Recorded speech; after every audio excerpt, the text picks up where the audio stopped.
What's up, guys? Today we're going to be talking about Attack on Titan. Haha. More specifically, we're going to be talking about Attack on Titan, the anime, and not the manga. Mostly because I haven't read the fucking manga. I've only seen the anime. And it took me forever to get around to watching the anime, so I don't know how long it'll take me to get around to watching them or reading the manga.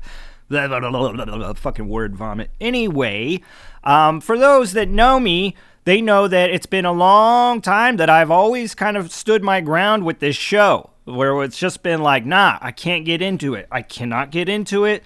Don't recommend Attack on Titan to me because I cannot fucking get into it. Well, I finally got into it. And the major reason is because of a client wanting to get an Attack on Titan tattoo. And I tell you guys, like, honestly, when someone's ready to get something fucking blasted on their skin, it definitely makes me take a step back and rethink, maybe I got something wrong here. Everybody tells me this show is the shit. This guy obviously thinks it's the shit. He's gonna get it fucking tattooed on his skin. He's gonna have it forever. Maybe there's something more to this. Maybe I've just been a judgmental prick and I haven't given it the due diligence it deserves. So, fuck it. Let's give it a shot. Now, before we get into this, I do want to say this is going to be kind of the spoiler warning.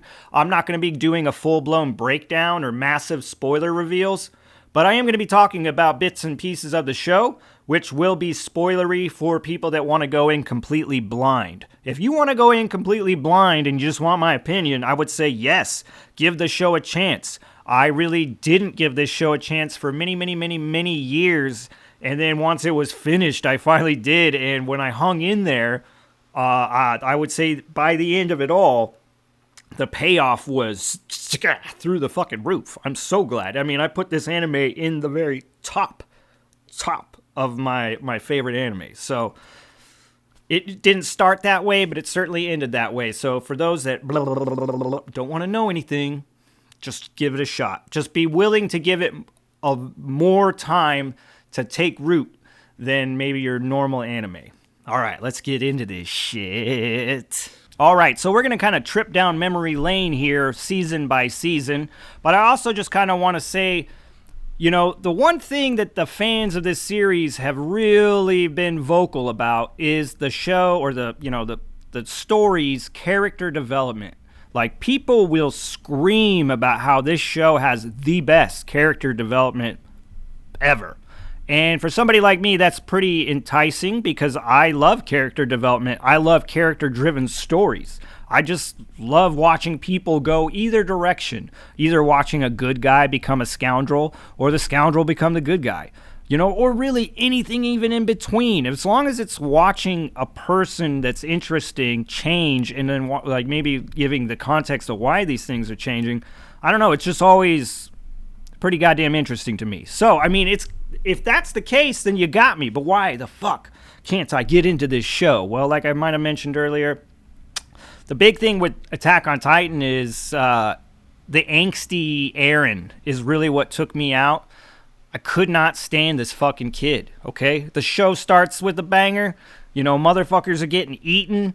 Eren watches his own mom get eaten. And I get it. People are like, well, why the fuck? Of course he's going to be pissed, man. He just watched his mom die. I know, but god damn it, dude. He's just so, these Titans. I'm going to kill him. I'm going to kill him. It's almost, you know, it's almost comical how pissed off he is. And it just took me the fuck out of the story. I didn't want to, I mean, like I said, I was too old, I guess, maybe when this rolled out. So the last thing I wanted to spend time was watching a fucking pissed off teenager. That just did not feel like a fucking good time to me at all. Now, maybe if I was a teenager when this came out, it might have been right up my fucking alley, but I wasn't. So angsty Eren took me out, and now I knew getting back into it that this was going to be a one of those fucking hurdles for me, and it absolutely was. Again, I just didn't like watching that shit, and all I could do was kind of hang on and just be like, you know what? Let's get to season 2. And I'm not saying that season 1 was a complete pile of shit.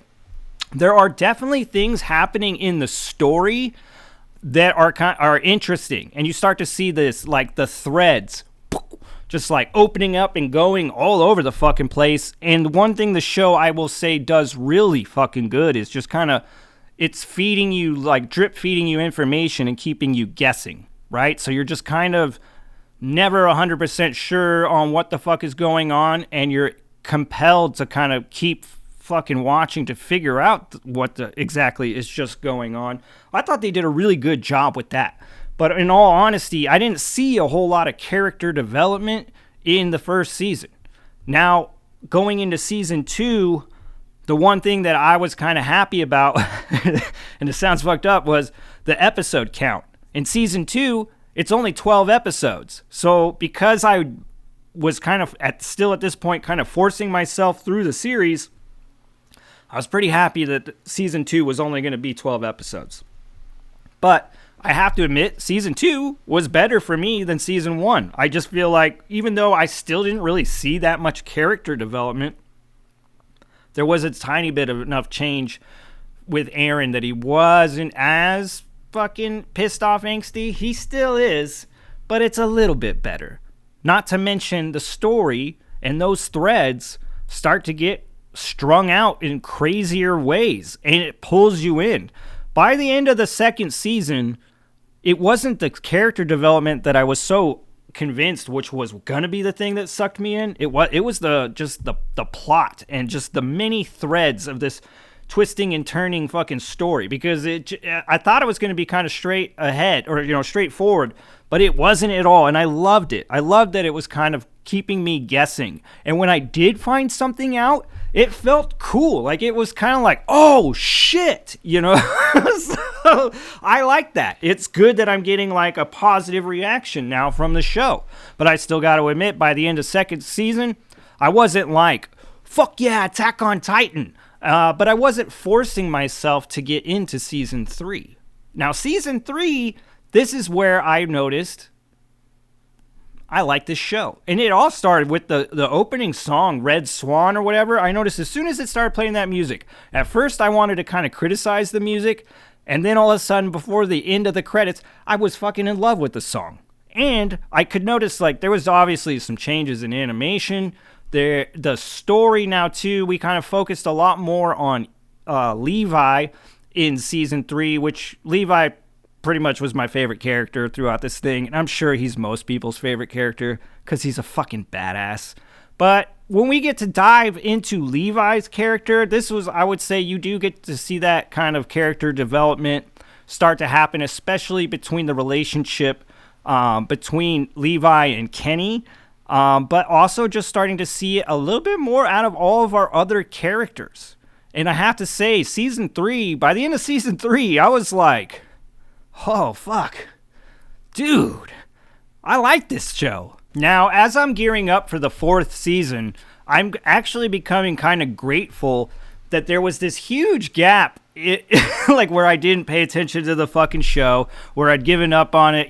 I'm kind of glad at this point now that I had waited, because the show is done and I'm starting the 4th season. So I basically got to binge watch this whole fucking anime, which is crazy because most people have been watching it for years as the episodes dropped. I don't know how many people literally got to binge watch the entire thing from when it ended, but I did. And goddamn it, guys, when the 4th season started, I was fucking pretty hyped, and immediately once we got into it, I was fucking screaming praises, and that character development was shining brightly. Dude, I can't fucking talk enough about the character development in season 4. This shit was off the walls. Now, of course, we're, getting ready to wrap up the show, so things are fucking happening at a rapid rate, and we're definitely in a very, serious moment in time for our characters. But holy fucking shit. Holy fucking shit. I was so impressed, not just with the amount of character development, but the approach to the character development, man. This is not your typical character development. It was something that was way more up my alley. This show got fucking dark in season 4. And it's not that it wasn't, I guess, before, because the whole show's about fucking Titans eating people, but This is where we've been following these characters for so long, and they're so deep into this war that every decision being made is fucking brutal. It's like either going to lead to a catastrophe, someone's death. Like there's just no easy roads to be traveled anymore. Every fucking inch of this fucking game is going to be painstakingly brutal, and they didn't really shy away from it. And I fucking loved it, okay? I would say, if I was really arguing about the character development in the earlier seasons, the characters that I think had the most development were all of the characters that were Titans. The fucking Reiner and Bertolt and fucking Annie. Well, Annie didn't really have a whole lot. but these are the guys I thought that had probably the most character development, especially in the first season or first two seasons.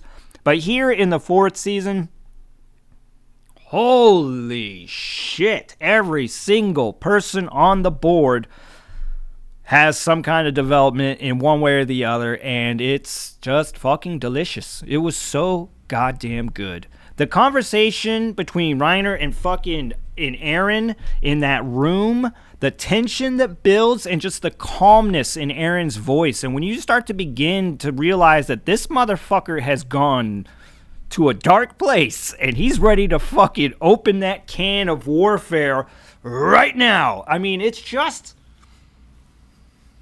so fucking good. So fucking good, dude. But it's not just that. I mean, talk about like the other characters as well. There's some scenes, especially in the last two episodes with Connie, and I mean, they're just chef's kiss, because these are not easy like scenes. This is not going to be some like rainbow kisses, slice of life moments. This is fucking war, and they showed you war, and they showed you like how people change during war. It was fucking good. Now, as far as the ending of the show, I can do nothing but applaud this fucking thing, man. It definitely goes into a territory that takes a lot of balls to do. I don't know a whole lot of other stories that have ended their series this way. I do know that there are some, but there's not a whole lot. And I don't know if there's a whole lot of anime that does this, because I'm just talking stories, so novels and all that stuff.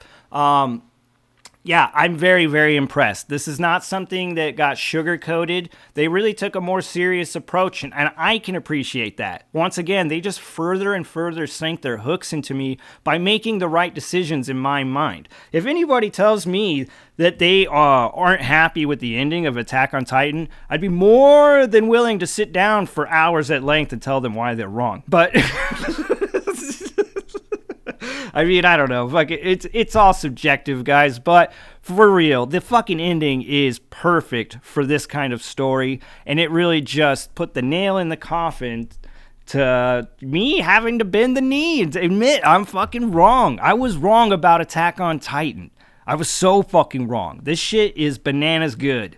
And you know what? I owe it a lot to that tattoo. Speaking of which, why don't we check in on how that tattoo turned out, eh?